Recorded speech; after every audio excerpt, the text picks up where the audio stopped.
So you're saying that either time is an illusion or the speed of light is not the constant universe. Yep.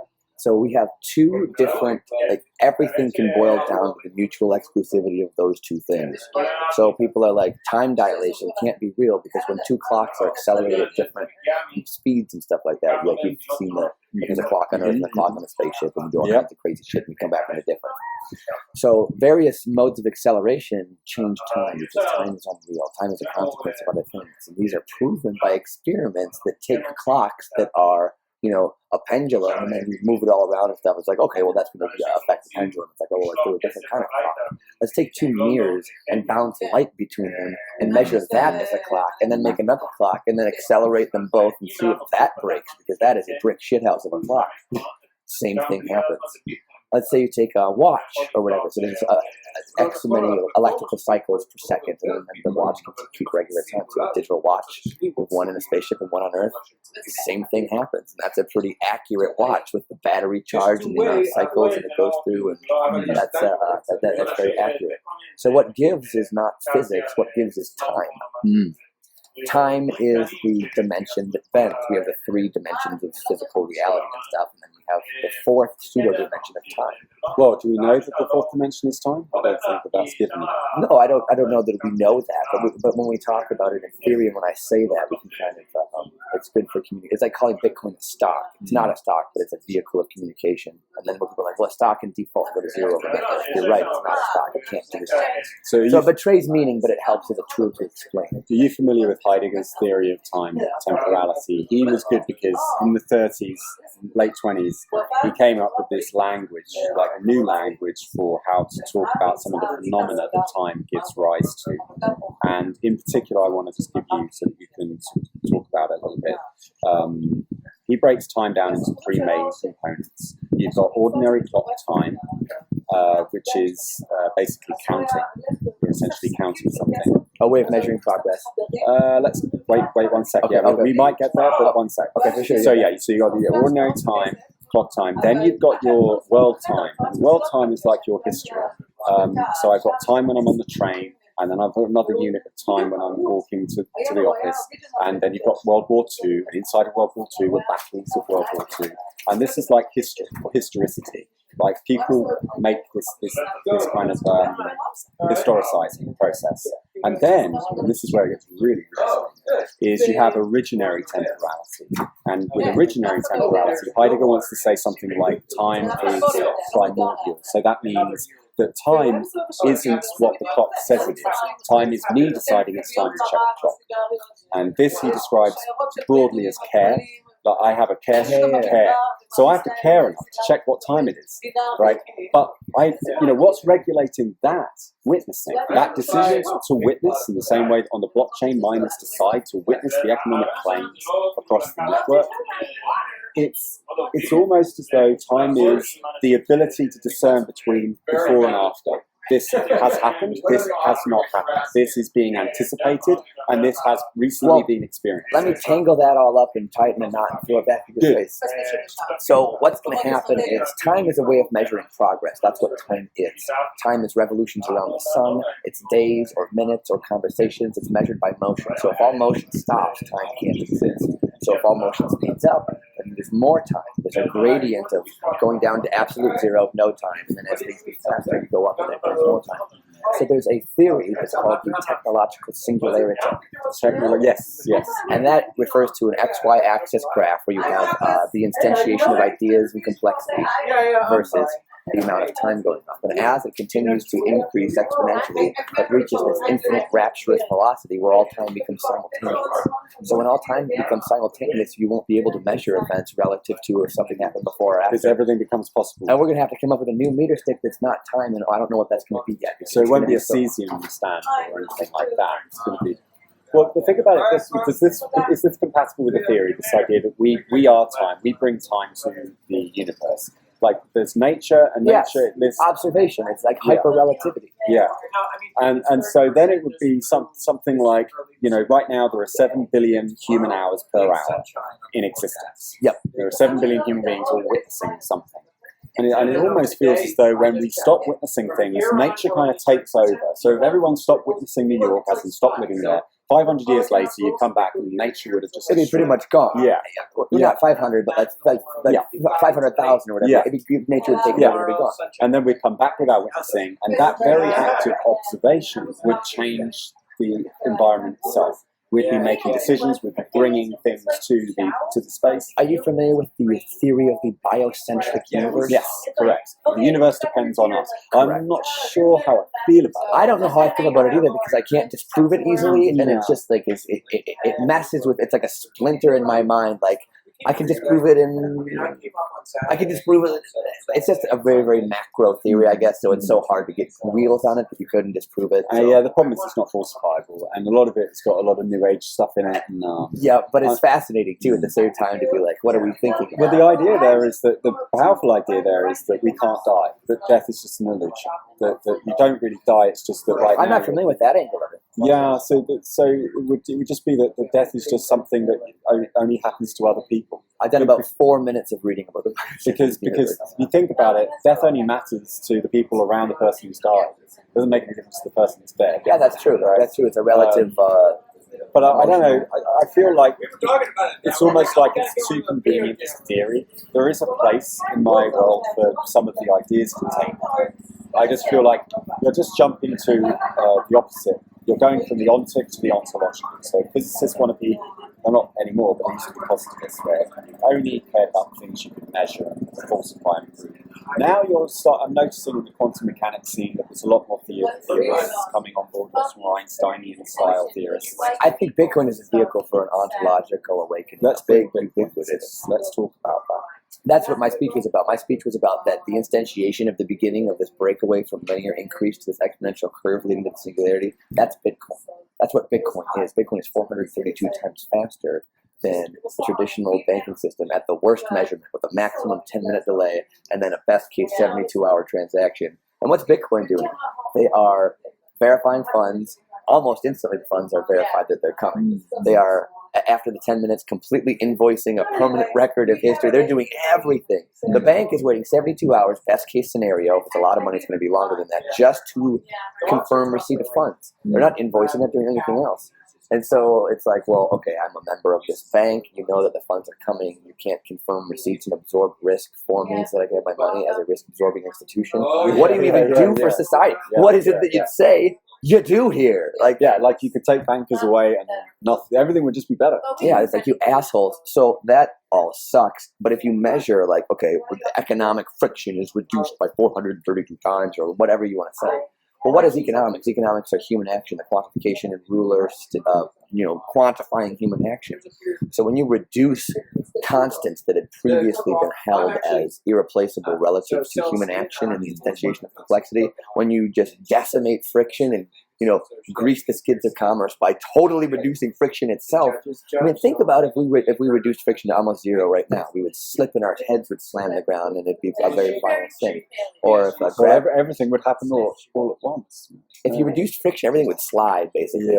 There's more than one definition of friction. There's fluidity and stuff like that. But if we just talk about surface friction, like that is pretty much the worst thing you can do aside from like reversing gravity. Like it would damage everybody very harshly. That's the basic math of what's going on with physics would be very upset by taking friction out. It's so elemental.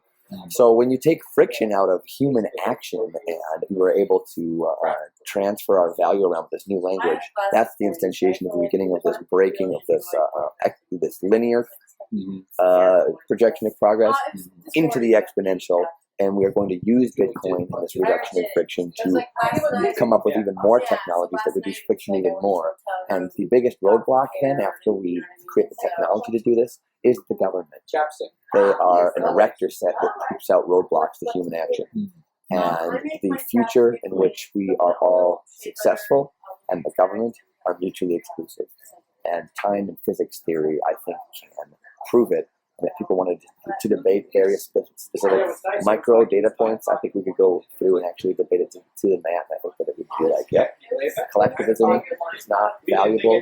Individualism is. Individual is the rarest thing that there is. There's only one of you. There's only one of me. There's not a currency that can be made with us or anything. Our ideas, our experiences, our thoughts, our spark, that is the most valuable thing in the entire universe. We are the frontal lobes of the universe, but we are all universes in and of ourselves. Mm-hmm. That is value. That's more valuable than all the gold on earth. I mean, gold is just metal. Who gives a shit about gold? Like, people have value. So the government being like, we're going to subjugate people. What about what people do with that gold or that oil or whatever it is? Like, what do we get when we start relating that individual to the world around it and the people around it? And it starts building companies that transcend generations, because brands outlive us, outlive our founders.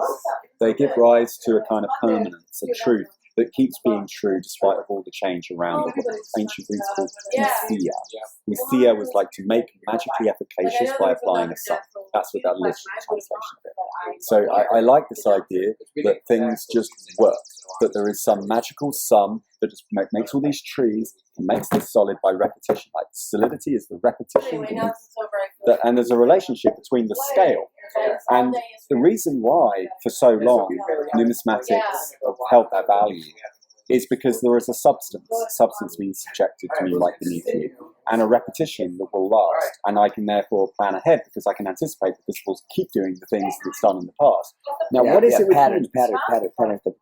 What is with Bitcoin, the commodity, the commodification, the thing that you go to, you need on standing reserve when you arrive, is the hash rate. Because without the hash rate, you've got no Bitcoin. Because you can't move anything. You can't reassign anything. Yeah, no, absolutely. It's incontrovertible. Yep. So, what needs to be constant in this case isn't so much the substance of the chips and so on, because that can vary. Like, you can have a different type of processor, different type of hard drive, and it'll still store the blockchain. Yep. So that's fairly abstract. Different nanometer ASIC, different hard drive, all kinds of stuff. What needs to be constant, what needs to be predictable is the human action, the incentive engineering that went into the honesty must pay more than fraud principle that Satoshi gave rise to. Right? I talk about that in my talk a lot, but the only thing that I have faith in is humanity, our absolute ability to transcend all of the bad things that we're motivated to do by various forms of corruption, and that honesty is more valuable, because people are like, do you have faith in anything? It's like, I have faith. And it's rare, and that's what makes it valuable, because it doesn't happen very often. Yep. But so the idea was that you wouldn't want to attack the network with the same commodity of processing power. You may as well mine the honest block, because you were going to get rewarded in Bitcoin. So it was a virtuous spiral that this would perpetuate over time. But I wonder if that's true, because really what we're talking about is the human ability to anticipate the demands of others, the entrepreneurial capacity, and then to become a full-fledged entrepreneur, in my view, is to then de-risk a risky environment. Yes, mitigate the risk. Absolutely. The risk. I will apply my focused attention on this area, like I will make, distributed cloud storage or whatever you're going to work on. I'm going to make tables, for example, so that you don't have to, so that you can go off and do other things. And you can trust me to bring you this utility which helps you meet your goals and your objectives, your anticipations of other people's demands. It's almost like we're building, blocks. And hopefully building a table is what you want to do and what you love to do, and that you like doing so much that nobody else can even compete with you unless they love it more than you. Yeah, and I call that the coincidence of purpose. So it's like coincidence of wants, only this time you you get lucky. Not everyone manages this. Sometimes people have to do jobs they don't like. You have to work at it, though. You have to work at it. People that are complacent, it's like, I didn't just fall into what I wanted to do. I had to stay hungry for it and keep looking at it and defining it and trying to get the resolution to it and zoom in. And you have to take it upon yourself to be autodidactic, to teach yourself, and to aim for polymath, or to be a polymath, and to be a master in very many different subjects and try to connect the various. And the thing is, it's easier than ever now to be a polymath. Absolutely. Because you've got the whole internet at your disposal. It's like, I remember what I said to that woman when she was like, I didn't read what those people wrote. And I said, good, you have more access to information than they did. Don't worry about what they concluded. Draw your own conclusions. Either read philosophy or empirical information and draw your own conclusions. You have access to more information than they did. You're more important than they were. And people are like, oh, I don't want to be told that I was more important than Bob. It's like, but you are. Yeah, because you're here right now. And he wasn't. Yeah. and like he was great at his time, but like we have way more advantages, and it's incumbent upon us not to squander them. Yeah. So Bitcoin as memory, the blockchain as a perfect record without any gaps. Non-revisionist history, yeah. Quantified by the metric of human action. It's just a new language of value. Like, that's way too macro. It's like, no, it is a new language. No, that's good. I like that. It's a new language of value. I'm measuring my sacrifice. I was talking to Leia about, and this was kind of blowing her mind, like, she just kind of rocked up, said hi to some random guy, and all of a sudden he starts dropping these bombs. And, she was very impressed. So I didn't mean to overwhelm her, but I said, look, money money is just what people say it is. That some people put their money into land, some people put it into gold, some people put it into their professions and their careers and whatever. But really, what you're doing is you're buying something you hope will keep its value. That's different to currency. Currency just has to be portable, divisible, and fungible. It doesn't really become money until it actually stores its value. It can't lose its value any sooner than I anticipate I'm going to need it to spend it. Otherwise, I'm not going to want to hold it. Yeah. Currency it would be anti-pragmatic to do so. So it's almost like we're investing in this thing called a blockchain. That I accept that there are going to be activities recorded in that blockchain, activities witnessed over distance and time that are incontrovertibly true because of the incentive structure, that these witnessed economic claims, the spending on the thing is made true. I'm investing in something even if I really, really, really disagree with what those transactions mean and what they were really spent on. And because the micro goal is less important than the macro goal. Correct. So even if you know that it's not good, you have to get the law, Stephen Johnson's long view, or whatever you want to say, and be like, what is the real scope? What is the real scope of consequence and material gain or loss? And then that's where so much bullshit comes from, is people being like, let's get down into the semantic arguments of my giant false structures of information, and then we'll go down into the plumbing, and then I'll be like, what should I do here? And you're like, well, your entire system is bullshit. And I'm like, no, you don't even know how to fix the plumbing. And it's like, well, no, your entire building your entire city is messed up. So we can't have a cherry-picked micro argument about some kind of nuanced issue in your giant system of destruction. You have to have a realistic scope of how big the problem is. You have to really, really, really try to always take information relative to a situation that is enough to come to a conclusion that's meaningful. And that has been so lost. Almost all the government and the broken window fallacies and stuff is all cherry-picked shit. It's all trying to take stuff out of context and represent and paint a story with all this stuff that's not true. It's just not true. That's fascinating. Let me throw this at you. No, definitely. I'm sorry. I get into rants. No. It's good. That had you kind of thinking on kinds of things. So what I was saying to Leia was that money either interacts with time or space. When it interacts with time, it becomes a store of value, and you talked about all the discombobulation, all the tumult that we're subjected to. And I, as an entrepreneur, and even as a responsible individual, I have to be able to anticipate my capabilities. I have to understand myself in terms of my possibilities, as Heidegger would call it. Now, but when money, and this is where I think it gets more interesting, when money interacts with space, it becomes a speech act. It becomes a way of relating to distance. In tribal communities, money is a permission that your tribe gives you to leave. Because what people are giving you is something with universal value. That this water will be valuable to anyone, everywhere. People, you won't be at the mercy of the coincidence of wants, because everyone wants water all of the time. Let's say, I've never thought of it from that angle. It's absolutely true. When you're in a close-knit community, you don't need to be keeping accurate logs of what everyone's paid each other, because you can go into debt to one another. You know that you're still going to be around. Like, you and I don't have any kind of a debt system going on between one another. Like, if I forget my wallet, you'll buy me stuff, or if you forget yours, it's like, I'm never going to be like, oh, I have in my log here that you owe me $375. Like, only when you get distance that you end up needing quantification. That you end up needing, even when it's phenomenological distance, like it just feels further away rather than literally being further away, like Cartesian far away. So now we've got this idea of where is Bitcoin taking us? That is a way for me, like Bitcoin will work anywhere in the universe, right? So long as the rules of math apply.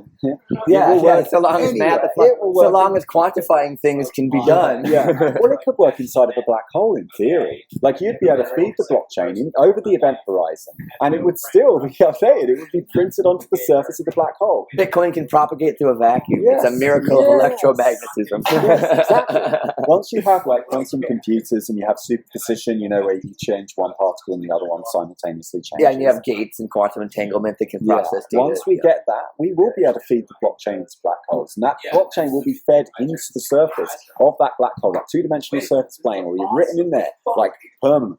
And then it gets given off as antimatter, we think, like, I hope. And so, so the way we relate to distances, so my question is, where are we going? Where is Bitcoin trying to take us? I think that underneath all of our intentions, what's driving this technology is something very, very primordial, that we're not even conscious of, where we're sleepwalking our way into this future, but we're not even fully conscious of. I'm trying to wake up to it, but I'm asleep too, and I don't think that a lot of people are trying to wake up. But people are like, what's happening? We're on this blue-green spaceship, man. Yeah, blah, blah. And it's like, well, what's really happening is the sun is like a giant rocket rocketing through space, and there's this big helix behind it, which is all of our planets orbiting.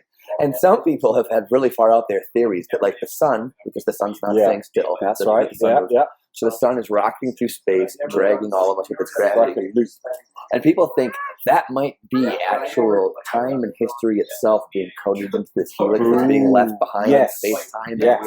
And actually, that if there is, like, time travel, it would be like when you blow out a candle and light smoke and it comes back, that if there's time travel, it would go back through that helix, and then, like, there's all these weird theories that are really interesting, but they come from the understanding of what's happening, that it's not like a static hula hoop system universe, that the sun is moving and rocketing, and it is making this helix of history, and it's not a real helix because it's just an orbit loop. So what you're saying is space-time, Einsteinian space-time is a canvas on which we are writing and describing. I'm not saying that. I don't know if that's true, but other people have said it, and it's really fascinating to consider from the context of most people think that we're a giant flat hula hoop system. Most, like in school, that's what it's for. So what's really happening? What are our real understanding of Earth? Well, that's why astronomers use sidereal time instead of solar time. They measure time by I think it's like the farthest object that they can see. When it goes over the particular part of the equator, that's a day, and it's like 23 hours, 56 minutes or something. So there are fewer minutes in a day, according to astronomers, because like solar time isn't accurate enough. There's too much slippage. And as a result, it's like, okay, so time then becomes the whole world. Then time becomes just the way that all of the happenings, all of the events take place, and everyone's got their own kind of.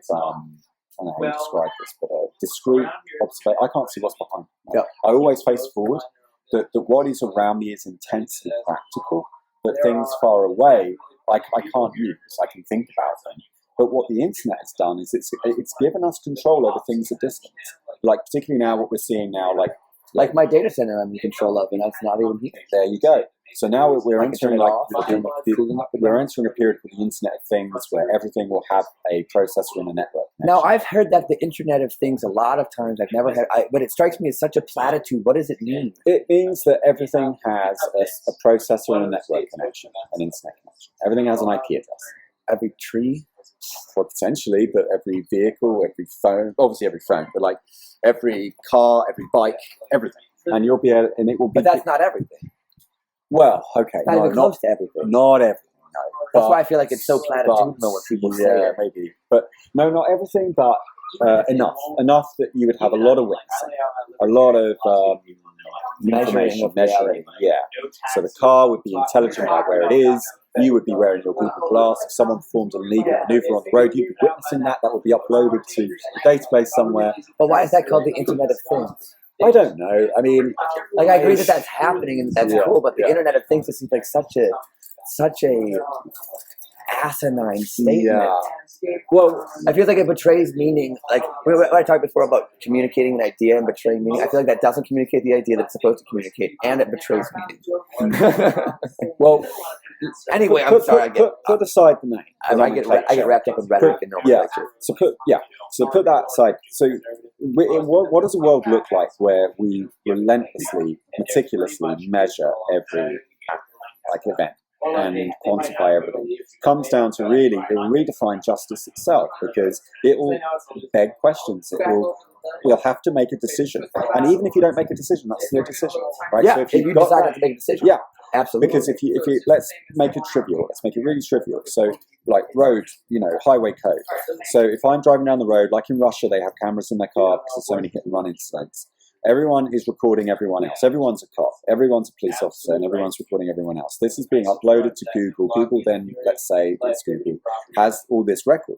Do you, as a moral agent, as a human being that has the ability to decide what he or she believes is right and wrong, decide to go through that database and start sending tickets out to people for the...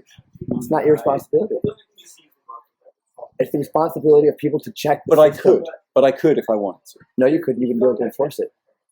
It's the obligation of people to check the system for credibility and be like, how much shit is in your hashtag or file or whatever that you've done wrong? How bad or good of a person is this? And your life will be much more public. I don't think that there's going to be an enforceable bureau or person that could send people tickets. That would be very complicated and hard to fund, and it would fall apart if there's lots of conflict of interest. I mean, it might be possible. I'm not smart enough to plan a system. But we've already got a certain amount of that already with the NSA spying on our habits online. And what they're doing, they're just I don't know, there must be a term for this kind of pathological need to just store as much as you can. Because so that at some later date, you've got the opportunity to check it. Yeah. So they store every single electronic communication. They can't necessarily see what it all means because they haven't decrypted it yet. But all of humanity is doing that, and that's the internet. And there's information about me that I'm never going to be able to take off the internet and stuff like that. And people kind of know me. Like if I was like in an interview and I was a really big dick to somebody, I'm a public figure. People would know about that. And like, so for me, I guess I'm living it a little bit more. Like the things that I do kind of follow me. And if like I'm an asshole to somebody in the community, they'll kind of like remember it and stuff like that. And it's, you know, your reputation is really important, and I think that reputation and respect will come back in a very, very big way that has been lost for a long time. Sure. Yeah, it's almost like the internet is building new tribes that people are coming together based on what they believe in. Yeah, reputation is going to be the new money because money is so messed up, and there's new languages of value, and there's reputation, and like there's going to be a new paradigm that's a lot better, and it's better for reducing friction even more to continually, like we're the frontal lobes of the universe, and the purpose of the universe is to engender complexity. That's why the universe exists. It engenders increasing complexity. We do have things like thermodynamics. Yeah, we do have the second law of thermodynamics. There's entropy, and that's like, but we're like Earth is like, there's not a whole lot of entropy going on Earth. There's the systems and stuff, but there's a lot of complexity being engendered in multicellular life and biology. So why is there all this complexity being engendered, whereas the laws of thermodynamics state that it should be all mixing the colors to brown? Why is there, why is life becoming not just more complex, but our ideas are also becoming more complex? You and I right now are becoming exponentially more complex by sharing each other's ideas. We're just very, very much so violating the fundamental laws of thermodynamics. But am I exporting that entropy? I mean, like, for example, babies are born young, they're not born old. So life does have this capacity to export entropy to some degree, to be able to reduce the entropy inside and to kind of push it outside. So like as a scaffold, and I take in what I want, I leave out what I don't want. So like an entropy management system. Yeah. That may be true. But you're delaying. But doesn't that also violate the law that there's some kind of an ability to... there's some kind of a gradient delay that's able to make it's a net increase. There's a net increase of entropy. It's like my fridge, for example, is a net increaser of entropy. It's just it reduces the entropy inside at the expense of outside, right? That's what I think. That life is just very complex. So there's like organization, and when you organize, you have to get rid of the trash, and that makes... And you're temporalizing. You're stretching time out. You're delaying the onset of the entropy for a while. So we're just little filters filtering out the bad sand, just like the amigos. You're weaving out meaning. Let's bring this to communication. Like with the example of the tribe, and you give someone money so they can leave the tribe with universal value, you're giving that person a way of relating to distance. Now, if a system doesn't increase faster on the inside than the rate of change on the outside, usually that system gets subsumed, right? So I will die eventually when I'm unable to catch up with the rate of change in the universe, right? So every community, this is global as well, you know, you can't solve a problem from inside without some external, input. Yeah, you need heterophilia, love of difference. You need to be able to go outside yourself, to be able to locate certain resources or ideas, diversity of ideas to bring inside so that you can adapt and change to the system around you, to your context. So when does it become communication? Money is communication. You talked about the blockchain as kind of a language. Yeah. So communication is defined by its contrast. I have to be able to tell the difference between the words in the paper. And it's a way of controlling boundaries. So think of language as a way of controlling boundaries. There are lots of boundaries in space, and that informs, like, I turn these constraints into variables, I become more creative. I don't want to be entirely unhindered, uninhibited, because I do want some creativity. I want to be able to respond to the world, and my response creates the world itself. Imagination and creativity are just such mind-bending, fascinating things that are almost kind of snowed by people just like, oh, that's children. So when money interacts with space and time, you get this kind of speech act. You get this kind of communication way of describing the world and the constraints beneath it. But with the blockchain, we're not just communicating contemporaneously now in exchange of value, we're also communicating to the future, because we are leaving behind a record, not only what I did, but what I could have done.